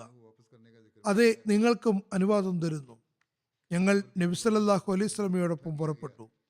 ഖൈബർ കീഴടക്കിയപ്പോൾ സ്വത്തുക്കളിൽ നിന്ന് ഞങ്ങൾക്ക് നൽകുകയുണ്ടായി. ഒരു മാല എടുത്ത് എൻ്റെ കഴുത്തിൽ അണിയിച്ചു. നിവേദക പറയുന്നു, അള്ളാഹുവാണേ, ആ മാല സദാസമയവും എൻ്റെ കഴുത്തിൽ തന്നെ കിടന്നിരുന്നു. ഞാൻ ഒരു നിമിഷത്തേക്ക് പോലും അതിനെ അകറ്റാൻ ആഗ്രഹിച്ചില്ല. എത്രത്തോളം എന്നാൽ ആ സഹാബിയ ഇങ്ങനെ വസിയത്ത് ചെയ്തു, ഈ മാല എന്നോടൊപ്പം തന്നെ കബറടക്കപ്പെടേണ്ടതാണ്. ഈ മാലയുടെ കെട്ട് നബി സല്ലല്ലാഹു അലൈഹി വസല്ലം കെട്ടിയതാണ്. മറ്റാരും അത് തുറക്കരുത്. ബനു ഗഫാർ ഗോത്രത്തിലെ ഈ സ്ത്രീയുടെ പേര് ഉമയ്യ ബിൻത് ഖൈസ് ബിൻ അബൂ സ്വലത്ത് എന്നായിരുന്നു. ഹദരത്ത് അബ്ദുല്ല ബിൻ ഉനൈസ് നിവേദനം ചെയ്യുന്നു, ഞാനും ഖൈബറിലേക്ക് പുറപ്പെട്ടു. എൻ്റെ കൂടെ എൻ്റെ ഭാര്യയും ഉണ്ടായിരുന്നു. അവൾ ഗർഭിണിയുമായിരുന്നു. വഴിയിൽ തന്നെ അവൾ ഒരു കുട്ടിക്ക് ജന്മം നൽകി. നബി സല്ലല്ലാഹു അലൈഹി വസല്ലമയ്ക്ക് അത് സംബന്ധിച്ച് അറിയിപ്പ് നൽകിയപ്പോൾ അവൾക്ക് വേണ്ടി ഈന്തപ്പഴം കുതിർക്കാൻ കൽപ്പിച്ചു. അത് നല്ലപോലെ കുതിർന്നാൽ അവൾക്കത് കുടിക്കാൻ കൊടുക്കുക. അതായത് അത് നല്ലപോലെ കുതിർത്ത് അതിൽ നിന്ന് ജ്യൂസ് എടുത്ത് അത് അവൾക്ക് നൽകുക. അത് കൊടുത്തപ്പോൾ വേദനയ്ക്ക് ആശ്വാസമുണ്ടാവുകയും ക്ഷീണം മാറുകയും കുട്ടിക്ക് ജന്മം നൽകുകയും ചെയ്തു. ഞങ്ങൾ ഖൈബർ കീഴടക്കിയപ്പോൾ ഞങ്ങൾക്കും പങ്ക് മാറ്റിവെക്കുകയുണ്ടായി. പക്ഷേ നബി സല്ലല്ലാഹു അലൈഹി വസല്ലം സ്ത്രീകൾക്കുള്ള പങ്ക് ഫേ സമ്പത്തിൽ നിന്ന്, അതായത് യുദ്ധം കൂടാതെ കിട്ടിയ സമ്പത്തിൽ നിന്നാണ് നൽകിയത്. ഫിദക്കിൽ നിന്നുള്ള സമ്പത്തിൽ നിന്നാണ് അത് കൊടുത്തത്. എൻ്റെ ഭാര്യയ്ക്ക് നൽകുകയുണ്ടായി. വഴിയിൽ ജനിച്ച എൻ്റെ കുട്ടിക്കും കിട്ടുകയുണ്ടായി. ഇവിടെ തൗറാത്തിലെ ഏടുകൾ യഹൂദികൾക്ക് തിരിച്ചു കൊടുത്തത് സംബന്ധിച്ചുള്ള പരാമർശവുമുണ്ട്. ഖൈബറിലെ കോട്ടകളിൽ നിന്ന് സമരാർജിത സ്വത്തുക്കൾ സ്വരുക്കൂട്ടുമ്പോൾ അതിൽ തൗറാത്തിലെ ചില ഏടുകളും കിട്ടിയിരുന്നു. യഹൂദികൾ തിരുനബി സല്ലല്ലാഹു അലൈഹി വസല്ലമയുടെ സവിധത്തിലെത്തി അത് തിരിച്ചു നൽകണമെന്ന് ആവശ്യപ്പെട്ടപ്പോൾ നബി സല്ലല്ലാഹു അലൈഹി വസല്ലം സുരക്ഷിതമായി എല്ലാ ഏടുകളും അവർക്ക് തിരിച്ചു കൊടുക്കാൻ കൽപ്പന നൽകി. അതായത് തൗറാത്ത് എഴുതിയിട്ടുണ്ടായിരുന്ന കടലാസുകളെല്ലാം തിരിച്ചു നൽകി. നബി സല്ലല്ലാഹു അലൈഹി വസല്ലമയുടെ മതപരമായ വിശാല മനസ്കതയും വികാരങ്ങളെ പരിഗണിക്കുന്നതുമെല്ലാം പരകോടിയിൽ എത്തിയിട്ടുണ്ടായിരുന്നു. അവർക്ക് തൗറാത്ത് സുരക്ഷിതമായി തിരിച്ചു കൊടുക്കാൻ കൽപ്പിച്ചു. അല്ലാതെ ഇന്ന് മുസ്ലിം വിരോധത്തിൽ വിശുദ്ധ ഖുർആൻ കത്തിച്ചു കളയാൻ പറയുന്നത് പോലെ ചെയ്യാനല്ല പറഞ്ഞത്. മറിച്ച് അവരുടെ വേദഗ്രന്ഥം സുരക്ഷിതമായി തിരിച്ചേൽപ്പിക്കാനുള്ള മാതൃകയാണ് കാണിച്ചത്. ഖൈബറിൽ നിന്ന് തിരിച്ചു വരുമ്പോൾ വാദിയുൽ ഖുറ യുദ്ധത്തെക്കുറിച്ചുള്ള പരാമർശവും കാണപ്പെടുന്നുണ്ട്. നബി സല്ലല്ലാഹു അലൈഹി വസല്ലം ഖൈബർ വിജയത്തിനു ശേഷം ഏതാനും ദിവസം അവിടെ തന്നെ തങ്ങുകയുണ്ടായി. പിന്നെ ഇസ്ലാമിക സൈന്യത്തോടൊപ്പം തിരിച്ചു പുറപ്പെട്ടു. അപ്പോൾ വാദിയുൽ ഖുറയിൽ വെച്ച് യഹൂദികളുമായി യുദ്ധം ചെയ്യേണ്ടി വന്നു. ഇത് തൈമയുടെയും ഖൈബറിന്റെയും ഇടയിലുള്ള ഒരു താഴ്വരയാണ്. അതിലൊരുപാട് ജനവാസ കേന്ദ്രങ്ങൾ ഉണ്ടായിരുന്നു. ഇത് വാദിയുൽ ഖുറ എന്ന പേരിലാണ് അറിയപ്പെടുന്നത്. പുരാതന കാലത്ത് ആദ്, സമൂദ് ഗോത്രങ്ങൾ ഇവിടെയാണ് വസിച്ചിരുന്നത്. ഈ രണ്ട് ജനതകളെ പറ്റിയും വിശുദ്ധ ഖുർആനിൽ പരാമർശം കാണപ്പെടുന്നുണ്ട്. ഈ സമൂഹങ്ങൾ ഇവിടെ വസിച്ചിരുന്നു. ഇസ്ലാമിന് മുമ്പ് യഹൂദികൾ ഈ പ്രദേശങ്ങളിൽ വന്ന് താമസിക്കുകയുണ്ടായി. അവർ കൃഷിയും ജലസേചനവും ഒരുപാട് പുരോഗതിപ്പെടുത്തുകയും ചെയ്തു. മാത്രമല്ല അത് യഹൂദികളുടെ കേന്ദ്രമായി മാറുകയും ചെയ്തു. ഇതേ സംബന്ധിച്ച് ഹദ്റത്ത് അബൂ ഹുറൈറയുടെ ഒരു നിവേദനവുമുണ്ട്. അദ്ദേഹം നിവേദനം ചെയ്യുന്നു, ഞങ്ങൾ ഖൈബർ കീഴടക്കി. പിന്നെ ഞങ്ങൾ നബി സല്ലല്ലാഹു അലൈഹി വസല്ലമയുടെ ഒപ്പം വാദിയുൽ ഖുറയിൽ എത്തി. അദ്ദേഹത്തോടൊപ്പം മദ്ഹം എന്നു പേരുള്ള ഒരു അടിമയും ഉണ്ടായിരുന്നു. അത് ബനു ലുബാബ് ഗോത്രക്കാർ നബി സല്ലല്ലാഹു അലൈഹി വസല്ലമയ്ക്ക് സമ്മാനമായി നൽകിയതാണ്. ഇതിനിടയിൽ, അതായത് അദ്ദേഹം തിരുനബി സല്ലല്ലാഹു അലൈഹി വസല്ലമയുടെ കൂടാരം അഴിച്ചുകൊണ്ടിരിക്കുകയായിരുന്നു. അദ്ദേഹത്തിന്റെ അടുത്തേക്ക് ഒരു അജ്ഞാതന്റെ അമ്പ് വരികയുണ്ടായി. അത് ദേഹത്ത് തറയ്ക്കുകയും അദ്ദേഹം അവിടെ മരണപ്പെടുകയുണ്ടായി. ജനങ്ങൾ പറഞ്ഞു, അദ്ദേഹത്തിന്റെ ഷഹാദത്ത് അനുഗ്രഹീതമാകട്ടെ. നബി സല്ലല്ലാഹു അലൈഹി വസല്ലം പറഞ്ഞു, അല്ല, ആരുടെ കയ്യിലാണോ എൻ്റെ ജീവനുള്ളത് അവനാണ് സത്യം. ഖൈബറിൽ അദ്ദേഹത്തിന് വിതരണം ചെയ്യപ്പെടേണ്ടിയിരുന്ന പുതപ്പ് ആരുടെ പക്കലാണോ അവനുമേൽ തീ ആളുന്നുണ്ട്. അതായത് സമരാർജിത സ്വത്തുക്കൾ സ്വരുക്കൂട്ടുന്നതിനിടയിൽ പ്രസ്തുത പുതപ്പ് ആരോ മോഷ്ടിച്ചിട്ടുണ്ടായിരുന്നു. ഏതായിരുന്നാലും നബി സല്ലല്ലാഹു അലൈഹി വസല്ലമയിൽ നിന്നും ഈ കാര്യങ്ങൾ കേട്ടപ്പോൾ ആ വ്യക്തി ഇത് ഭയാനകമായ കാര്യമാണെന്നും നരകത്തിലേക്ക് കൊണ്ടുപോകുമെന്നും മനസ്സിലാക്കി. അങ്ങനെ അയാൾ ചെരുപ്പിന്റെ ഒന്നോ രണ്ടോ വാറുമായി എത്തി. എന്നിട്ട് പറഞ്ഞു, ഇതും ഞാൻ എടുത്തതായിരുന്നു, ഇതും നേരത്തെ തന്നെ ഞാൻ എടുത്തതാണ്. അപ്പോൾ നബി സല്ലല്ലാഹു അലൈഹി വസല്ലം പറഞ്ഞു, ഒരു വള്ളിയായാലും 2 വള്ളിയായാലും അത് നരകത്തിലേക്ക് കൊണ്ടുപോകുന്നതിന് കാരണമാകുന്നതാണ്. അതായത് ചെറിയ ചെറിയ സാധനങ്ങളാണെങ്കിലും അത് മോഷ്ടിക്കുകയാണെങ്കിൽ നിങ്ങൾക്ക് അതിനുള്ള ശിക്ഷ ലഭിക്കുന്നതാണ്. ഏതായിരുന്നാലും ഈ യുദ്ധത്തിന്റെ കൂടുതൽ വിശദീകരണങ്ങളിൽ എഴുതുന്നു, നബി സല്ലല്ലാഹു അലൈഹി വസല്ലം അവിടെ ഉണ്ടായിരുന്ന യഹൂദികളുമായി യുദ്ധത്തിന് സഹാബാക്കളുടെ സഫുകൾ ശരിയാക്കി. ഒരു പതാക ഹദ്രത്ത് സാദ് ബിൻ ഉബാദയ്ക്ക് നൽകി, മറ്റൊന്ന് ഹദ്രത്ത് ഹബ്ബാബ് ബിൻ മുൻസറിന് കൊടുത്തു, വേറൊന്ന് ഹദ്രത്ത് സുഹൈൽ ബിൻ ഹുനൈഫിനും ഇനിയുമൊന്ന് ഹദ്രത്ത് ഇബാദ് ബിൻ ബഷറിനും നൽകി. തുടർന്ന് നബി സല്ലല്ലാഹു അലൈഹി വസല്ലം യഹൂദികളെ ഇസ്ലാമിലേക്ക് ക്ഷണിച്ചു. അവരോട് പറഞ്ഞു, ഇസ്ലാം സ്വീകരിക്കുകയാണെങ്കിൽ നിങ്ങളുടെ ജീവനും സമ്പത്തും സുരക്ഷിതമാക്കപ്പെടും, അതിന്റെ കണക്കുകൾ അള്ളാഹുവിന്റെ പക്കൽ സുരക്ഷിതമായിരിക്കും. എന്നാൽ യഹൂദികൾ ഈ അഭ്യർത്ഥന നിരാകരിച്ചു, യുദ്ധത്തിന് തയ്യാറായി. ഏറ്റവും ആദ്യം യഹൂദികളിൽ നിന്ന് യുദ്ധത്തിന് വന്ന ആളെ ഹസ്രത്ത് ജുബൈർ വധിക്കുകയുണ്ടായി. പിന്നെ മറ്റൊരു യഹൂദി വന്നു, അയാളെ ഹസ്രത്ത് അലിയും വധിച്ചു.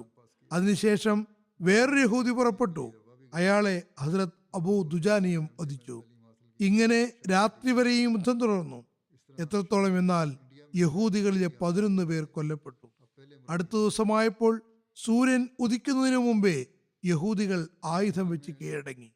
തിരുനബി സല്ലല്ലാഹു അലൈഹി വസല്ലം വാദിയുൽ ഖുറ കീഴടക്കി. അള്ളാഹു അവിടെയുള്ള യഹൂദികളുടെ സമ്പത്തുകൾ തിരുനബി സല്ലല്ലാഹു അലൈഹി വസല്ലമയ്ക്ക് സമരാർജിത സ്വത്തുക്കൾ എന്ന നിലയിൽ നൽകിയുണ്ടായി. മുസ്ലിങ്ങൾ അതിൽ നിന്ന് ഒരുപാട് സമ്പത്തുകൾ കരസ്ഥമാക്കി. വാദിയുൽ ഖുറയിൽ മുസ്ലിങ്ങൾക്കിടയിൽ സമരാർജിത സ്വത്തുക്കൾ വിതരണം ചെയ്തു. ഭൂമിയും ഈന്തപ്പഴത്തോട്ടങ്ങളും യഹൂദികൾക്ക് തന്നെ നൽകി. അവരെ തന്നെ അതിന്റെ മേൽനോട്ടക്കാരാക്കി.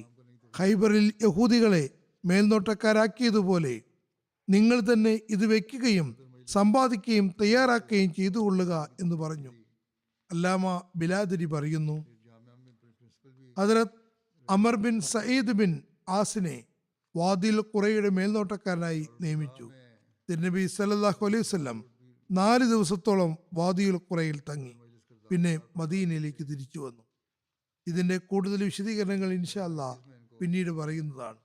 ഈ സമയത്ത് ഞാൻ ചില മർഹൂമിങ്ങളെ അനുസ്മരിക്കാൻ ആഗ്രഹിക്കുന്നു. പിന്നെ ഇൻഷാ അല്ലാഹ് നമസ്കാരത്തിന് ശേഷം അവരുടെ ജനാസ ഗായിബും അനുഷ്ഠിക്കുന്നതാണ്. ആദ്യത്തെ അനുസ്മരണം ഖാദിയാനിലെ സദർ അഞ്ജുമൻ അഹമ്മദിയ സദർ മൗലാന മുഹമ്മദ് കരീമുദ്ദീൻ സാഹിബ് ഷാഹിദിനെ കുറിച്ചാണ്. കഴിഞ്ഞ ദിവസം റമദാൻ ദിവസങ്ങളിൽ അദ്ദേഹം 87-ാമത്തെ വയസ്സിൽ വഫാത്തായി. ഇന്നാ ലില്ലാഹി വ ഇന്നാ ഇലൈഹി റാജിഊൻ. അദ്ദേഹം മൂസിയായിരുന്നു. അദ്ദേഹത്തിന്റെ പിതാവ് ബയ്യത്ത് ചെയ്ത് ജമാഅത്തിൽ പ്രവേശിച്ചതാണ്. അദ്ദേഹം വിവിധ സ്ഥലങ്ങളിൽ സ്വകാര്യ ജോലികൾ ചെയ്തിരുന്നു. ഇവർ ഗ്രാമപ്രദേശത്താണ് താമസിച്ചിരുന്നത്. അവിടെ വിദ്യാഭ്യാസത്തിനുള്ള ശരിയായ സംവിധാനം ഉണ്ടായിരുന്നില്ല. അതുകൊണ്ട് ഹൈദരാബാദിലെ ചിന്തകുണ്ടയിലുള്ള സേഠ് മുഹമ്മദ് മൊയ്നുദ്ദീൻ സാഹിബ് വിദ്യാഭ്യാസ ആവശ്യാർത്ഥം കരീമുദ്ദീൻ സാഹിബിനെ ഖാദിയാനിലേക്ക് അയച്ചു. 1954 മദ്രസ അഹമ്മദിയയിൽ ചേർന്നു.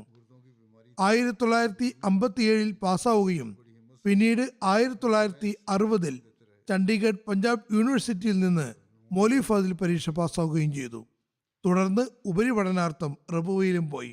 അവിടെ 2 വർഷം ജാമിയ അഹമ്മദിയയിൽ പഠിച്ചു ഷാഹിദ് ഡിഗ്രി കരസ്ഥമാക്കി. അദ്ദേഹം ഇങ്ങനെ ഇന്ത്യയിൽ നിന്ന് ഷാഹിദ് ഡിഗ്രി നേടുന്ന ആദ്യത്തെ മുറബിയായിരുന്നു. ഖാദിയാനിൽ വിവിധ നിലയിൽ സേവനത്തിന് അവസരം ലഭിച്ചിട്ടുണ്ട്. ഇതിനിടയിൽ പണ്ഡിതൻ എന്ന നിലയ്ക്ക് സദർ അഞ്ജുമൻ അഹമ്മദിയ മെമ്പറും ആയിരുന്നു. 2021 വരെയും ഈ നിലയ്ക്ക് അംഗമായിരുന്നു. അഡീഷണൽ നാസിം വഖഫ് ജദീദ് ബേറൂൻ എന്ന നിലയ്ക്കും സേവനം ചെയ്തിട്ടുണ്ട്. 2 തവണ ജാമിയ അഹമ്മദിയയുടെ പ്രിൻസിപ്പൽ ആയിട്ടുണ്ട്. ദാറുൽ ഖദായിൽ സദർ ഖദാ ബോർഡ് ആയിരുന്നു. സദർ മജ്ലിസ് കാർപർദാസും ആയിട്ടുണ്ട്. 2021 ഞാൻ അദ്ദേഹത്തെ സദർ അഞ്ജുമൻ അഹമ്മദിയയുടെ സദർ ആയി നിയമിച്ചു. വഫാത്ത് വരെയും ഈ പദവിയിൽ തുടർന്നു. നാസർ അല ഖാദിയാൻ ഇനാം ഗോരി സാഹിബ് പറയുന്നു, മർഹൂം വളരെ ലളിതമായ പ്രകൃതവും ഉള്ളതിൽ തൃപ്തിപ്പെട്ട് ജീവിക്കുന്ന വ്യക്തിയുമായിരുന്നു. ഇത് ശരിയാണ്, ഞാനും കണ്ടിട്ടുണ്ട്. ജമാഅത്തിൽ നിന്ന് കിട്ടുന്ന വരുമാനത്തിൽ ശുഭ്രവസ്ത്രധാരിയായി അങ്ങനെ കഴിച്ചുകൂട്ടുകയായിരുന്നു. കടമെടുത്ത് ചെലവഴിക്കുന്നതിൽ അദ്ദേഹത്തിന് തീരെ ഇഷ്ടമുണ്ടായിരുന്നില്ല. വളരെ നല്ല കൈയക്ഷരമുള്ള ഉന്നത നിലവാരത്തിലുള്ള എഴുത്തുകാരനായിരുന്നു. കമ്പോസിംഗ് ഉണ്ടാകുന്നതിന് മുമ്പ് വരെയും ബദർ പത്രവും ജമാഅത്തിന്റെ പുസ്തകങ്ങളും പ്രസിദ്ധീകരണങ്ങളും കൈയെഴുത്ത് നടത്തുന്നതിന് അദ്ദേഹത്തിന് അവസരം ലഭിച്ചിട്ടുണ്ട്. നല്ല പ്രാസംഗികനും പ്രബന്ധകാരനുമായിരുന്നു. ഖാദിയാൻ ജൽസയിലും മറ്റ് ജമാഅത്തി തർബിയത്തി പരിപാടികളിലും പ്രസംഗിക്കാൻ അവസരം ലഭിച്ചുകൊണ്ടിരുന്നിട്ടുണ്ട്. ഖാദിയാനിൽ നിന്ന് ലൈവ് സംപ്രേഷണം ചെയ്യുന്ന MTA റാഹയുദ പരിപാടിയിൽ നീണ്ട കാലമായി ചോദ്യങ്ങൾക്ക് മറുപടി കൊടുക്കാനും അവസരം ലഭിച്ചിട്ടുണ്ട്. വൃക്കകൾ തകരാറിലായിരുന്നു, ക്ഷീണവും ഉണ്ടായിരുന്നു. എന്നിട്ടും വളരെ കരുത്തോടുകൂടി തൻ്റെ ഉത്തരവാദിത്തങ്ങൾ നിറവേറ്റിക്കൊണ്ടിരുന്നു. അദ്ദേഹത്തിൻ്റെ മാതൃക തീർച്ചയായും അനുകരണീയമാണ്. കഴിഞ്ഞ 2024 ഖാദിയാൻ ജലസയിൽ അധ്യക്ഷതയും വഹിച്ചിട്ടുണ്ട്. വളരെയേറെ ശാരീരിക ക്ഷീണമുണ്ടായിരുന്നിട്ടും വളരെ കരുത്തോടുകൂടി അദ്ദേഹം 3 ദിവസവും പങ്കെടുത്തു, ഉദ്ഘാടനം ചെയ്തു. അതുപോലെ കഴിഞ്ഞ ഷൂറയിലും അദ്ദേഹം അധ്യക്ഷത വഹിക്കുകയുണ്ടായി. അദ്ദേഹത്തിന് അള്ളാഹു നീണ്ട 62 വർഷം ജമാഅത്തി സേവനത്തിന് അവസരം നൽകിക്കൊണ്ടിരുന്നു. ജീവിതത്തിന്റെ അവസാന ദിവസങ്ങളിൽ വീട്ടുകാരോട് അദ്ദേഹം പറഞ്ഞു, ഞാൻ ജനിച്ചത് റമദാൻ മാസത്തിലാണ്. നോക്കുക, എന്റെ മരണവും റമദാനിൽ തന്നെ ആയിരിക്കും. അങ്ങനെ പരിശുദ്ധ റമദാൻ 27-ാം തീയതി അദ്ദേഹം വഫാത്തായി.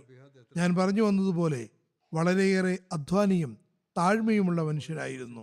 തൻ്റെ ജോലികൾ സ്വയം നിർവഹിക്കാൻ എപ്പോഴും ശ്രമിച്ചിരുന്നു. ആർക്കുമേലും അദ്ദേഹം ഭാരമാകാൻ ഇഷ്ടപ്പെട്ടില്ല. വ്യക്തിപരമായ കാര്യങ്ങളും സ്വന്തമായി തന്നെ നിർവഹിച്ചു. കർമ്മയോഗിയായ പണ്ഡിതനായിരുന്നു.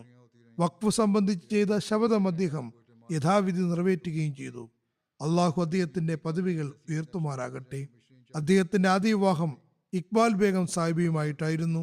2 ആൺമക്കളും 2 പെൺമക്കളുമുണ്ട്. അവർ മരണപ്പെട്ടതിന് ശേഷം രണ്ടാമത് വിവാഹം കഴിച്ചു. അദ്ദേഹത്തിന്റെ ആൺമക്കൾക്കും ജാമാതാക്കൾക്കും മറ്റും ജമാഅത്തി സേവനത്തിനുള്ള സൗഭാഗ്യം കിട്ടിക്കൊണ്ടിരിക്കുന്നു. അള്ളാഹു അദ്ദേഹത്തിന്റെ തലമുറയിലും അദ്ദേഹത്തിന്റെ ദീനി സേവനത്തിനുള്ള ത്വര നിലനിർത്തുമാറാകട്ടെ. രണ്ടാമത്തെ അനുസ്മരണം കാനഡ കഥാ ബോർഡ് സദർ അബ്ദുൽ റഷീദ് സാഹിബിനെ കുറിച്ചാണ്. കഴിഞ്ഞ ദിവസം അദ്ദേഹം റിട്ടയർമെന്റ് ആയിരുന്നു. 75-ാമത്തെ വയസ്സിൽ വഫാത്തായി. ഇന്നാ ലില്ലാഹി വ ഇന്നാ ഇലൈഹി റാജിഊൻ. മർഹൂം മൂസിയായിരുന്നു. അദ്ദേഹത്തിന്റെ പിതാവ് 1945 മൗലാന സനാഉല്ല അമൃത്സരി, മൗലാന അബുൽ ആല മൗദൂദി, മൗലാന മുഹമ്മദ് അലി MA എന്നിവരുമായി നീണ്ട സംസാരങ്ങളും പഠനങ്ങളും ചർച്ചകളും നടത്തി പൂർണ്ണമായും ന്യായപൂർത്തി വന്നതിന് ശേഷം ഹദ്റത്ത് ഖലീഫത്തുൽ മസിഹ് സാനി റളിയല്ലാഹു അൻഹുയുടെ പരിശുദ്ധ കരങ്ങളിൽ ബയ്യത്ത് ചെയ്തു. അദ്ദേഹം തന്റെ ഗ്രാമത്തിലെ ഏക അഹമ്മദിയായിരുന്നു. ഗ്രാമക്കാർ മതപരമായ ഭിന്നതയുണ്ടായിട്ട് പോലും അദ്ദേഹത്തെ വളരെയേറെ ആദരിച്ചിരുന്നു. റബുവ താലീമുൽ ഇസ്ലാം കോളേജിൽ നിന്ന് BA കരസ്ഥമാക്കിയ ശേഷം ജാമ്യയിൽ പ്രവേശിച്ചു. ജീവിതം വഖഫ് ചെയ്തു. 1975 കർമ്മമണ്ഡലത്തിലേക്ക് ഇറങ്ങി. ആദ്യം പാകിസ്ഥാനിൽ തന്നെ പ്രാദേശികമായി നിയമനങ്ങൾ നടന്നു. പിന്നെ അമേരിക്ക, കാനഡ, ഗോട്ടിമാല തുടങ്ങിയ സ്ഥലങ്ങളിലും സേവനം ചെയ്തിട്ടുണ്ട്. ദക്ഷിണാഫ്രിക്കയിൽ നാഷണൽ പ്രസിഡന്റും ഇൻചാർജ് മിഷണറിയായും സേവനം ചെയ്തു. ഗോട്ടിമലയിലും ദക്ഷിണ കൊറിയയിലും ഇൻചാർജ് മുബലിഗും നാഷണൽ സദറും ആയിരുന്നു. ജാമിയ അഹമ്മദിയയിൽ വൈസ് പ്രിൻസിപ്പളായും സേവനം ചെയ്തിട്ടുണ്ട്. അതോടൊപ്പം അദ്ദേഹം അവിടെ തഫ്സീറുൽ ഖുറാനും ഖുറാൻ ക്ലാസുകളും പഠിപ്പിച്ചിട്ടുണ്ടായിരുന്നു. 2017 അദ്ദേഹത്തെ കാനഡ സദർ കഥാ ബോർഡായി നിയമിച്ചു. 2023 വരെയും ഈ സേവനം ചെയ്തുകൊണ്ടിരുന്നു. ഗോട്ടിമലയിൽ പോയപ്പോൾ അവിടെയുണ്ടായിരുന്ന ബുദ്ധമത ആത്മീയ നേതാവ് ദലൈലാമയുമായി സംസാരിക്കുകയും അദ്ദേഹത്തിന് ഇസ്ലാമിന്റെ സന്ദേശം എത്തിക്കുകയും ചെയ്തു. അദ്ദേഹത്തിന്റെ സന്തപ്ത കുടുംബത്തിൽ 3 ആൺമക്കളും 1 മകളും ഉണ്ട്. അദ്ദേഹത്തിന്റെ മകൻ കാസിം റഷീദ് സാഹിബ് പറയുന്നു, ജമാഅത്തിനെ വളരെയേറെ ആദരിച്ചിരുന്നു. അതിനെതിരിൽ എന്തെങ്കിലും സംസാരിക്കാൻ അദ്ദേഹം ഇഷ്ടപ്പെട്ടിരുന്നില്ല. അതിനെതിരിൽ ഒരു കാര്യവും അദ്ദേഹത്തിന് സഹിക്കാൻ കഴിയുമായിരുന്നില്ല. ജമാഅത്ത് സംവിധാനത്തിനുമേൽ ഉയരുന്ന ഏത് ആക്ഷേപത്തിനും അദ്ദേഹം മറുപടി കൊടുക്കുമായിരുന്നു. ആക്ഷേപകന്റെ വർത്തമാനങ്ങൾ മുഴുവനും കേട്ട് അയാളെ തെറ്റ് ബോധ്യപ്പെടുത്തി കൊടുക്കുമായിരുന്നു. പറയുന്നു, ഞാൻ എൻ്റെ ജീവിതത്തിൽ എപ്പോഴും പിതാവിനെ ജമാഅത്തായി നമസ്കരിക്കുന്നത്, പ്രത്യേകിച്ചും തഹജ്ജുദ് നമസ്കാരം കൃത്യമായി അനുഷ്ഠിക്കുന്നതും കണ്ടിട്ടുണ്ട്. രോഗം എത്ര മൂർച്ഛിതാവസ്ഥയിലാണെങ്കിലും നമസ്കാരങ്ങൾ ജമാഅത്തായി അനുഷ്ഠിക്കാൻ ശ്രമിച്ചിരുന്നു. അവസാന രോഗാവസ്ഥയിലും ഇതുതന്നെയായിരുന്നു സ്ഥിതി. അദ്ദേഹം അവസാന വർഷങ്ങളിൽ വളരെയേറെ രോഗിയായിരുന്നു. പക്ഷേ വളരെ ക്ഷമയോടും നന്ദിയോടും കൂടി ഈ രോഗാവസ്ഥയും തരണം ചെയ്തു. അൽഹംദുലില്ലാ എന്ന് തന്നെ പറഞ്ഞുകൊണ്ടിരുന്നു. അതിനാണ് അദ്ദേഹം ശ്രമിച്ചിരുന്നതും. തൻ്റെ മക്കളോട് എപ്പോഴും ഖിലാഫത്തുമായി ബന്ധപ്പെട്ടിരിക്കാൻ ഉപദേശിച്ചിരുന്നു. ഞാൻ സോഷ്യൽ മീഡിയയിൽ എപ്പോഴും ഖിലാഫത്തിനെ സംബന്ധിച്ച് വളരെ അഭിമാനത്തോടെയും നിർഭയനായും എഴുതണമെന്ന കാര്യത്തിൽ അദ്ദേഹം പ്രോത്സാഹനം നൽകിക്കൊണ്ടിരുന്നു. കാരണം ഇത് മാത്രമാണ് മുസ്ലിം ലോകത്തിൻ്റെയും മനുഷ്യത്വത്തിൻ്റെയും ഐക്യത്തിനുള്ള യഥാർത്ഥ മാർഗമെന്ന് അദ്ദേഹം പറയുമായിരുന്നു. അദ്ദേഹം വഖഫ് യഥാവിധി നിറവേറ്റി കാണിച്ചു. 1980-90കളിൽ MTA സ്ഥായിയായി തുടങ്ങുന്നതിന് മുമ്പേ അക്കാലത്ത് ഹദരത്ത് ഖലീഫത്തുൽ മസീഹ് റാബി റഹ്മത്തുള്ളാഹിയുടെയും ഹദരത്ത് ഖലീഫത്തുൽ മസീഹ് സാലിസ് റഹ്മത്തുള്ളാഹിയുടെയും ഖുതുബകൾ ജനങ്ങളിലേക്ക് എത്തിച്ചു കൊടുക്കുമായിരുന്നു. 24 മുതൽ 48 മണിക്കൂറിനുള്ളിൽ തന്നെ ഖുതുബകൾ കോപ്പിയെടുത്ത് അതിൻ്റെ ഡ്യൂപ്ലിക്കേറ്റ് തയ്യാറാക്കി ജനങ്ങളിലേക്ക് എത്തിക്കുന്നതിന് ശ്രമിച്ചിരുന്നു. അങ്ങനെ ജനങ്ങൾക്ക് ഒരു ബന്ധം നിലനിൽക്കണമെന്നതായിരുന്നു അദ്ദേഹത്തിൻ്റെ ആഗ്രഹം. അദ്ദേഹത്തിൻ്റെ സഹോദരീപുത്രൻ മൻസൂർ നൂറുദ്ദീനും റബുവയിൽ മുറബിയാണ്. പറയുന്നു, ഏകദേശം 53 വർഷം വഖഫിൻ്റെ ഉത്തരവാദിത്തങ്ങൾ വളരെ ആത്മാർത്ഥതയോടും കൂറോടും കൂടി അദ്ദേഹം നിറവേറ്റി. പറയുന്നു, അദ്ദേഹം നിർലോഭം ജമാഅത്ത് സംവിധാനത്തോട് ബന്ധവും അതിൻ്റെ പ്രൗഢിക്കനുസരിച്ചുള്ള പ്രാതിനിധ്യവും യഥാവധി നിർവഹിച്ചു. കാലത്തിൻ്റെ ഖലീഫയുടെ അനുസരണമുള്ള സ്നേഹമുള്ള വ്യക്തിയായിട്ടാണ് അദ്ദേഹത്തെ കാണാൻ കഴിഞ്ഞിട്ടുള്ളത്. ജാമിയയിൽ നിയമിതനായപ്പോൾ അവിടെ ക്ലാസ് എടുക്കാൻ നല്ലപോലെ തയ്യാറെടുക്കുമായിരുന്നു. കാരണം ജാമിയയിലെ കുട്ടികൾ നല്ല വിദ്യാർത്ഥികളും നല്ല മുറബിമാരും നല്ല മുബല്ലിഗുമാരുമാകണമെന്ന് ആഗ്രഹിച്ചിരുന്നു. കാലത്തിൻ്റെ ഖലീഫ എന്നിൽ വിശ്വാസമർപ്പിച്ചുകൊണ്ട് ജാമിയയിലെ കുട്ടികളെ പഠിപ്പിക്കാൻ നിയോഗിച്ചിരിക്കുന്നു. അതുകൊണ്ട് പ്രസ്തുത വിശ്വാസത്തെ പൂർത്തീകരിക്കേണ്ടത് തൻ്റെ ഉത്തരവാദിത്തമാണ് എന്ന് പറഞ്ഞുകൊണ്ടിരുന്നു. മുറബി മിർസ മുഹമ്മദ് അഫ്സൽ സാഹിബ് പറയുന്നു, നല്ല സ്വഭാവവും ഉള്ള ആളായിരുന്നു.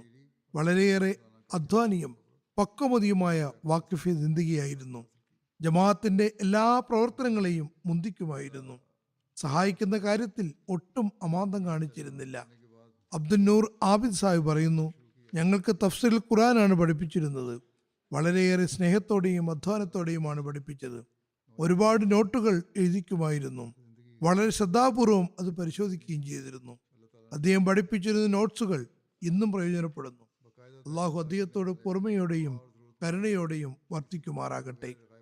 അടുത്ത അനുസ്മരണം സിന്ധിലെ ഹൈദരാബാദ് ജില്ലാ അമീർ മിർസ ഇംതിയാസ് അഹമ്മദ് സാഹിബ് ഇബ്നു മിർസ നസീർ അഹമ്മദ് സാഹിബിൻ്റെതാണ്. കഴിഞ്ഞ ദിവസം ഇദ്ദേഹം വഫാത്തായി. ഇന്നാ ലില്ലാഹി വ ഇന്നാ ഇലൈഹി റാജിഊൻ. അദ്ദേഹത്തിൻ്റെ കുടുംബത്തിൽ അദ്ദേഹത്തിൻ്റെ പിതാമഹൻ ആലംദീൻ സാഹിബ് മുഖേനയാണ് ജമാഅത്ത് എത്തിയത്. അദ്ദേഹം ഒന്നാം ഖിലാഫത്ത് കാലത്ത് ആദ്യം രേഖാമൂലവും പിന്നെ ഖാദിയാൻ ജലസയിലെത്തി നേരിട്ട് ഉസൂറിൻ്റെ കൈകളിൽ ബയ്യത്ത് ചെയ്യാനും തൗഫീഖ് ലഭിച്ചു. മിർസ ഇംതിയാസ് സാഹിബ് BA പഠനത്തിന് ശേഷം പ്രൈവറ്റ് കച്ചവടങ്ങൾ തുടങ്ങി. മെഡിക്കൽ സ്റ്റോർ തുറന്നു. അള്ളാഹുവിന്റെ അനുഗ്രഹത്താൽ യുവത്വ കാലഘട്ടം മുതൽ ജീവിതത്തിന്റെ അവസാന സമയം വരെയും ദീനീ സേവനത്തിനും സൗഭാഗ്യം ലഭിച്ചുകൊണ്ടിരുന്നു. കൃത്യമായി തഹജ്ജുദ് നമസ്കരിക്കുന്നയാളും സാധുക്കളെയും ആവശ്യക്കാരെയും ആരുമറിയാതെ സഹായിക്കുകയും ചെയ്യുമായിരുന്നു. അദ്ദേഹത്തിന്റെ മകൻ എഴുതുന്നു, ഞങ്ങളുടെ പിതാവിന്റെ ജനാസയിൽ പ്രസഞ്ചർ ചാങ്ക് എന്ന സ്ഥലത്ത് നിന്ന് വന്ന ഒരു ഷിയാ സുഹൃത്ത് പറയുന്നു, എനിക്ക് നമസ്കാര രീതിയോ നോമ്പിനെക്കുറിച്ചോ അറിവുണ്ടായിരുന്നില്ല.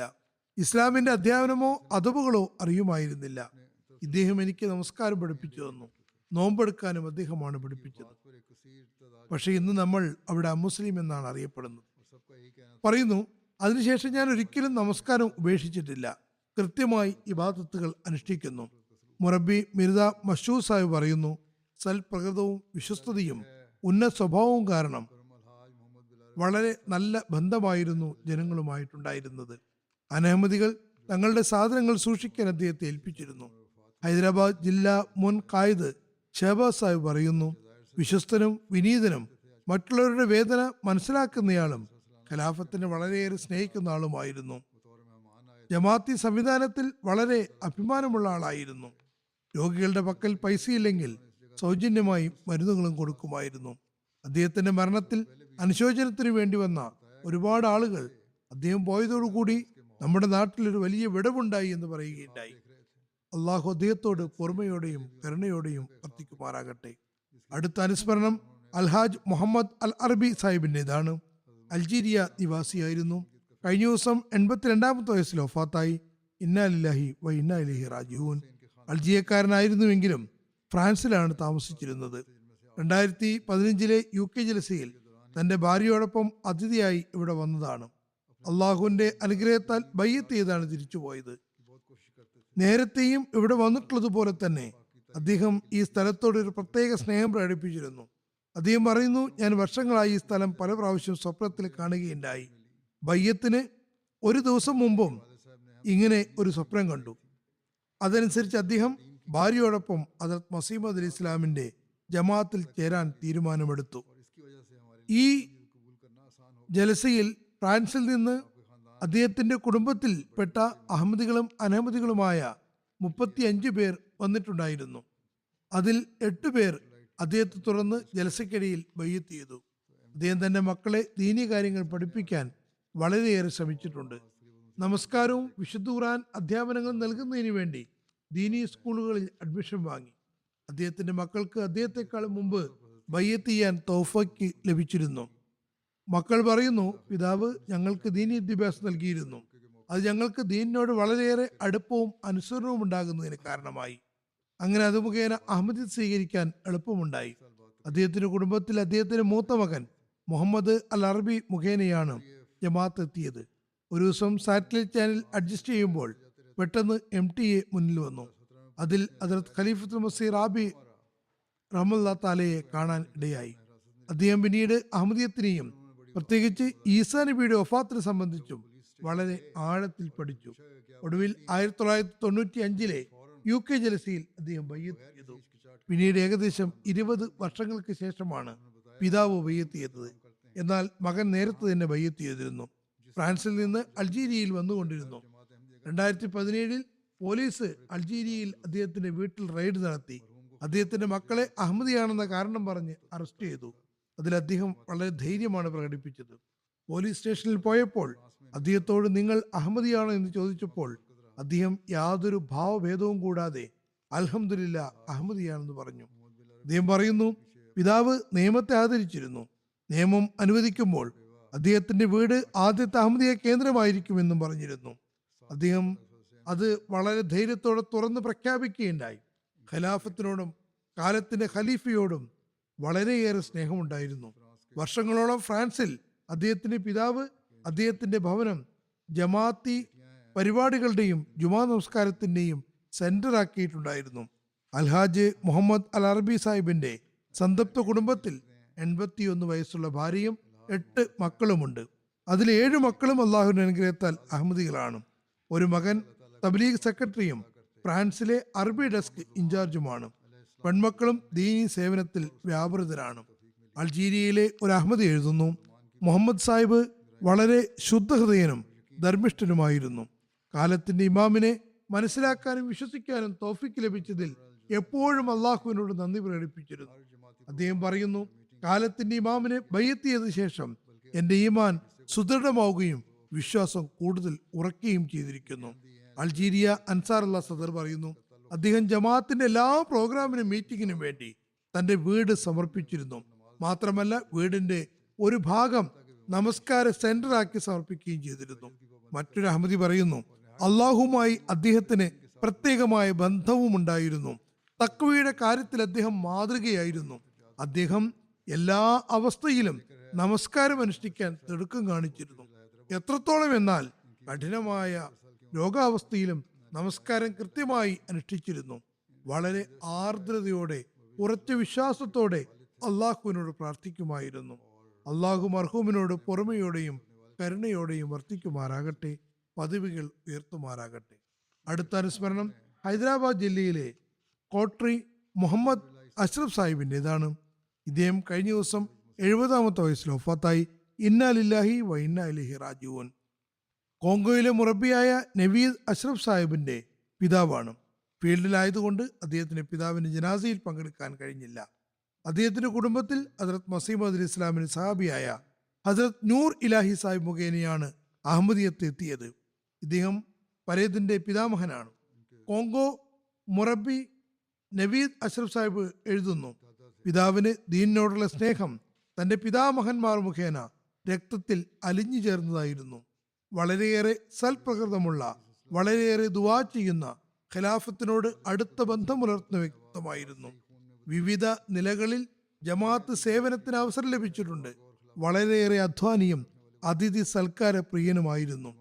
1992 ഏതാനും ദിവസം അസീർ റാഹിമൗല ദൈവമാർഗത്തിലെ തടവുകാരനാകാനും സൗഭാഗ്യം ലഭിച്ചിട്ടുണ്ട്. വിശുദ്ധ ഖുർആനും ഹദ്രത്ത് മസീമദ് അലി ഇസ്ലാമിന്റെയും ഖലീഫമാരുടെയും പദ്യങ്ങളും വളരെ സ്നേഹത്തോടെ പാരായണം ചെയ്തിരുന്നു. കേൾക്കുന്ന ആരുടെയും ഹൃദയത്തിൽ പ്രസ്തുത വചനങ്ങൾ ഇറങ്ങുമായിരുന്നു. നല്ല ശബ്ദമായിരുന്നു. അദ്ദേഹത്തിന്റെ മരണത്തിൽ ജമാഅത്തിന്റെ ഒരു കഠിന ശത്രുവും അനുശോചനം അറിയിക്കാൻ വന്നിരുന്നു. അയാൾ പറഞ്ഞു, ഇദ്ദേഹം വളരെയേറെ സൽപ്രകൃതവാനും നല്ല മനുഷ്യനുമായിരുന്നു. ഇത്തരത്തിലുള്ള ആളുകളെ എവിടെയും കാണാൻ സാധ്യമല്ല. 1992 ശക്തമായ എതിർപ്പിനിടയിൽ അഹമ്മദിയ ശത്രുക്കൾക്ക് മുന്നിൽ വളരെയേറെ ധൈര്യത്തിന്റെയും വിശ്വാസവീര്യത്തിന്റെയും ദൃശ്യമാണ് പ്രകടിപ്പിച്ചത്. വഫാത്തിന് ഒരു ദിവസം മുമ്പും ആമില മീറ്റിംഗിൽ പങ്കെടുക്കുകയും തന്റെ ചന്ത കൊടുത്തു തീർക്കുകയും ചെയ്തു. വഫാത്ത് ദിവസവും തഹജ്ജുദ് നമസ്കാരം അനുഷ്ഠിക്കുകയും വിശുദ്ധ ഖുർആൻ പാരായണം ചെയ്യുകയും ഫജ്ർ നമസ്കരിക്കുകയും ചെയ്തിരുന്നു. പിന്നെ ഏകദേശം 8:45 അദ്ദേഹം ദൈവസമക്ഷത്തിൽ ഹാജരായി. ഹൈദരാബാദ് മുൻ ഖായിദ് ഷഹബാസ് അഹമ്മദ് സാഹിബ് പറയുന്നു, വളരെയേറെ സേവനം ചെയ്യുന്ന, ജമാഅത്തിന് വേണ്ടി ആത്മാഭിമാനമുള്ള, വളരെ ധൈര്യശാലിയായ മനുഷ്യനായിരുന്നു. തബ്ലീഗിൽ ഒരുതരം ഉന്മാദമായിരുന്നു. അദ്ദേഹത്തിൽ കണ്ട ഏറ്റവും വലിയ കാര്യം, അദ്ദേഹം തന്നെ ദൈനംദിന ജീവിതത്തിലെ കാര്യങ്ങൾ ചെയ്യുന്നത് പോലെ തന്നെയാണ് ദീനീ സേവനങ്ങളും ചെയ്തിരുന്നത്. അങ്ങനെ തന്നെയായിരുന്നു ദീനീ സേവനം ചെയ്തുകൊണ്ടിരുന്നത്. പറയുന്നു, അദ്ദേഹം ഒരു കമ്പനി ജോലിക്കാരനായിരുന്നു. ഒരു സന്ദർഭത്തിൽ ജമാഅത്തിന്റെ എതിർപ്പ് വളരെയധികം വർദ്ധിച്ചു. മുല്ലാക്കൾ സംവിധാനത്തോട് പറയുകയും അദ്ദേഹത്തെ അവിടെ നിന്ന് മാറ്റുന്നതിന് ഒരുപാട് സമ്മർദ്ദവും ചെലുത്തി.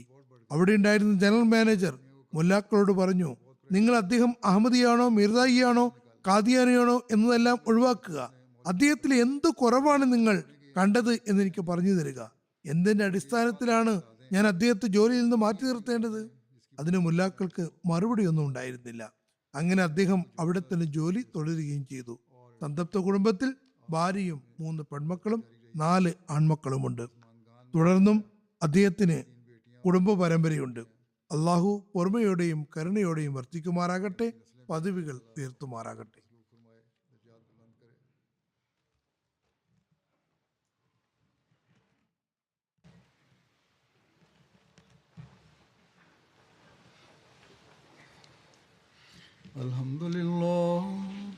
الحمد لله نحمده ونستعينه ونستغفره ونؤمن به ونتوكل عليه ونعوذ بالله من شرور أنفسنا ومن سيئات أعمالنا من يهده الله فلا مضل له ومن يضلل فلا هادي له ونشهد أن لا إله إلا الله ونشهد أن محمدا عبده ورسوله. عباد الله رحمكم الله إن الله يأمر بالعدل والإحسان وإيتاء ذي القربى وينهى عن الفحشاء والمنكر والبغي يعظكم لعلكم تذكرون. اذكروا الله يذكركم وادعوه يستجب لكم ولذكر الله أكبر.